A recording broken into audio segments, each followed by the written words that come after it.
My neighbor David texted me, "My wife's out of town for the weekend, perfect time for us to finally be alone together." What happened after I showed up at his door changed both our lives forever. Hello everyone. If you're subscribed, let's dive right into this story. This tale will absolutely infuriate you, but don't worry. Justice will be served in the end. Ready? Let's begin. Don't forget to hit that like button. I absolutely love reading your amazing comments. I'm Lisa, 26 years old, and I work as a graphic designer from my apartment in downtown Austin. I've been living in this building for about 8 months, and for the most part it's been a peaceful place to call home. My upstairs neighbors are David and Sarah Mitchell. David is 34, works as a marketing manager for a tech company, and Sarah is 32, a nurse at the local hospital. They've been married for about 6 years, and seem like the perfect couple to everyone in the building. They're always polite, never too loud, and Sarah even brought me cookies when I first moved in. David has always been friendly, maybe a little too friendly. When we'd run into each other in the hallway, or by the mailboxes, he'd always make conversation, ask about my work, compliment my outfits. I thought he was just being neighborly, but looking back there were signs I should have noticed. He'd often mention when Sarah was working late shifts at the hospital, suggesting I come up for dinner since I was probably eating alone anyway. He'd text me about building maintenance issues when Sarah wasn't home, asking if I wanted to discuss it over wine. I always politely declined, thinking he was just being social. Sarah, on the other hand, was genuinely sweet. She'd chat with me about her patients, ask about my design projects, and invite me to their occasional building barbecues. She seemed completely unaware of her husband's inappropriate interest in me. This all changed last month when Sarah went to visit her sister in Denver for the weekend. It was a Friday evening around 7 p.m. when I got the text from David. I was working on a client project when my phone buzzed. "Hey Lisa, Sarah left for Denver this morning. House feels empty without her." I responded politely, "Hope she has a good trip with her sister." A few minutes later, another text. "She won't be back until Sunday night." Perfect timing, actually. That message made me uncomfortable. Perfect timing for what? Then came the message that crossed every line.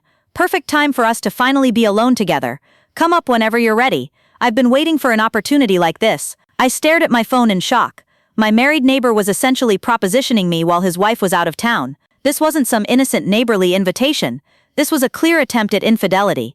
I didn't respond immediately. I needed to think about how to handle this situation. David was married to a woman who had been nothing but kind to me. This was completely inappropriate, and I needed to document what was happening. I decided I needed evidence of David's behavior. If he was willing to text me something this inappropriate, who knows what else he might try. I also realized Sarah deserved to know what her husband was doing behind her back. I screenshot the text messages, then responded, "I think there's been a misunderstanding. I'm not interested in anything inappropriate." David's response came quickly. "Come on, Lisa. I see the way you look at me. I know you feel this connection too. Sarah doesn't have to know anything." Another screenshot. Now I had clear evidence of him pursuing an affair and encouraging me to keep it secret from his wife. "I'm not interested, David. You're married. Married doesn't mean dead. Besides, what happens between consenting adults is nobody else's business."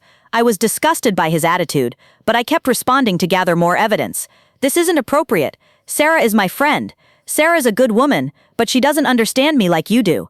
She's so focused on work, on her patients. You and I, we're both creative types. We have that artistic connection." The rationalization was sickening. He was creating a fantasy justification for cheating on his wife. Against my better judgment, I decided to go upstairs. Not because I was interested in David's proposition, but because I wanted to record our conversation and gather even more evidence of his behavior. I started a voice recording on my phone and put it in my pocket before knocking on his door. David answered almost immediately, wearing a casual shirt and jeans, clearly having prepared for my visit. "I knew you'd come," he said with a smile that made my skin crawl. "Come in." I entered their apartment, which I'd been in several times for building meetings and social gatherings. It felt wrong being there without Sarah's knowledge. "David, we need to talk about those messages." "What about them?" he said, moving closer to me. "I was just being honest about how I feel." "You're married." "Lisa, marriage is complicated. Sarah and I, we're more like roommates at this point. We care about each other, but the passion is gone. With you, I feel alive again." I couldn't believe what I was hearing. He was trying to justify cheating by claiming his marriage was dead, which was clearly not true based on how happy Sarah seemed. "Sarah seems very happy with your marriage. She's content, but that's not the same thing. Look, I'm not asking you to break up my marriage. I'm asking for one night, just to see what could be between us. And if Sarah finds out, she won't. She's in Denver until Sunday. We have the whole weekend." He moved even closer, and I could smell his cologne. "I've been thinking about this for months, Lisa, about how you'd feel, how you'd taste. This was beyond inappropriate." He was describing sexual fantasies about me while his wife was out of town. David, I need to leave. Why? What are you afraid of? I'm afraid of hurting Sarah. Sarah doesn't have to get hurt. What she doesn't know won't hurt her. That's when I realized I had enough evidence. David had clearly stated his intention to cheat on his wife, had tried to manipulate me into participating, and had shown zero remorse about betraying Sarah.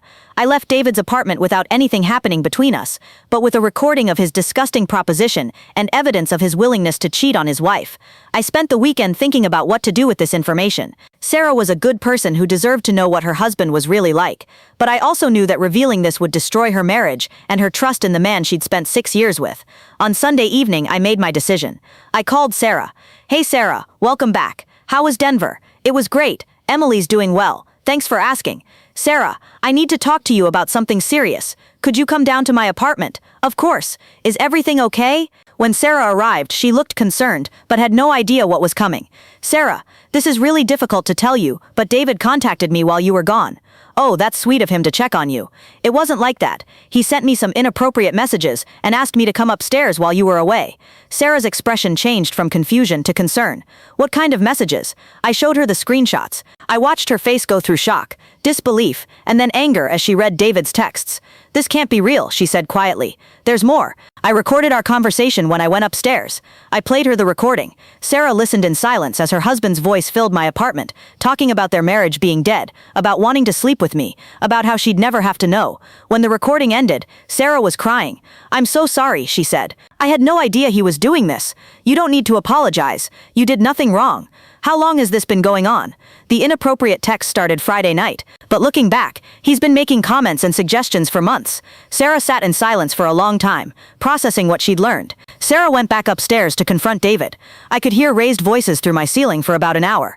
Then everything went quiet. The next morning, there was a knock on my door. It was Sarah, but she looked different. Calmer, more determined. I wanted to thank you, she said, for telling me the truth. How did it go with David? He tried to deny everything at first. Then he claimed you had misunderstood his messages. When I played the recording, he finally admitted it, but said it was just a moment of weakness that didn't mean anything. What are you going to do? I'm leaving him. I already called a lawyer this morning. I was surprised by how quickly she'd made that decision. Are you sure? Maybe you could try counseling. Lisa, that recording showed me who David really is. He was willing to cheat on me, lie to me, and manipulate you. That's not a moment of weakness. That's his character. Sarah was right. David hadn't made a mistake. He'd revealed his true nature. Sarah moved out within a week. She stayed with her sister in Denver while she looked for her own apartment.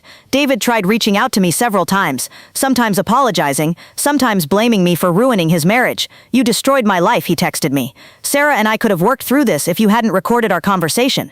I blocked his number after that. But Sarah wasn't done. She had access to David's social media accounts and email, and she discovered this wasn't his first attempt at infidelity. There were dating app conversations, emails with coworkers, and even evidence of at least one physical affair from 2 years earlier. Sarah compiled all of this evidence and sent it to David's HR department. The company had a strict policy about workplace relationships and inappropriate conduct. David was fired within a month. But the most devastating consequence came when Sarah shared her story with their mutual friends and family. David had always been seen as the perfect husband, the successful professional, the guy who had his life together.